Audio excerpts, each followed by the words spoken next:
Question is, could the American airplane maker Boeing have knowingly sold an un-airworthy aircraft to Ethiopian Airlines, leading to the fatal crash in March this year?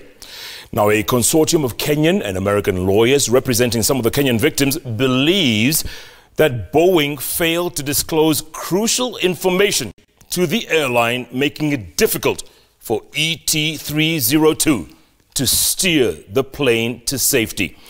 Now, our very own Sam Gituku is in Seattle, Washington for the commencement of the case and brings us this report. Since the March 10th fatal crash that killed 157 people on board, including at least 32 Kenyans, very few families of victims have pressed charges against the American airplane maker Boeing. American law firm Friedman Rubin reporting that less than 10 Kenyan families have sued Boeing in the US, mainly for lack of information. But certainly we can look at the docket and see who has filed their lawsuit with an American law firm. And it is surprising the number of Kenyans who have not filed their lawsuit. Many. Victims do not know how to obtain justice. In fact, what these lawyers are doing today, ideally, is the work of the government to explain people that they can get a redress against Boeing. Hi, Francis. Francis, nice to meet you, Roger. And now a case is active at a federal court in Illinois State, where all cases related to the crash will be consolidated. Kenyan victims are suing for punitive damages for negligence the lawyers believe Boeing displayed. Is in federal court in Illinois, which is where Boeing is headquartered. And we have made, as well as most of the other plaintiffs, the strategic decision that that's the best court for this case based on damages that are available under Illinois law.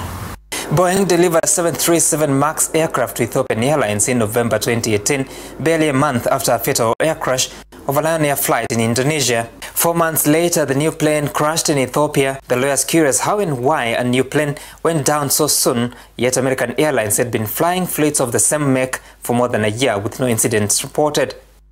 It was not a safe airplane. It did not have a redundant safety system. Number two, we think the FAA should have grounded the aircraft after the Lion Air crash. So the FAA did two things wrong: certified it as safe and failed to ground it. Investigations so far have shown deficiency in information shared with airlines that suffered crashes, with Boeing admitting challenges in the safety protocol of the vessels. This being part of the basis why Friedman Rubin and U.S. Attorney Shakespeare Fayisa, together with Kenyan lawyers Irungu Kangata and Gashia Mwanza, want Boeing punished.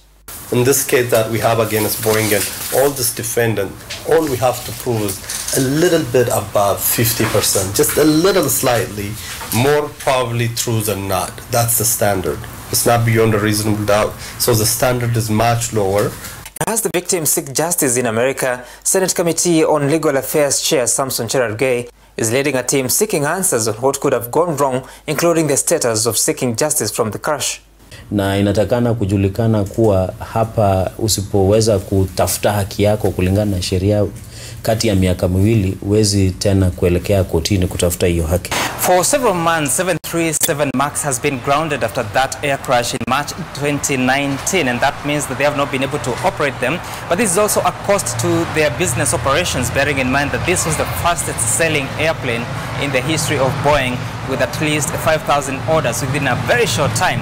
And now with the case against them, would it do so much in terms of injuring their economic ability financially? Maybe not, but it will cost them in terms of their reputation, not just in the US, but globally. Sam Gituku, TV, Seattle, Washington, in the US.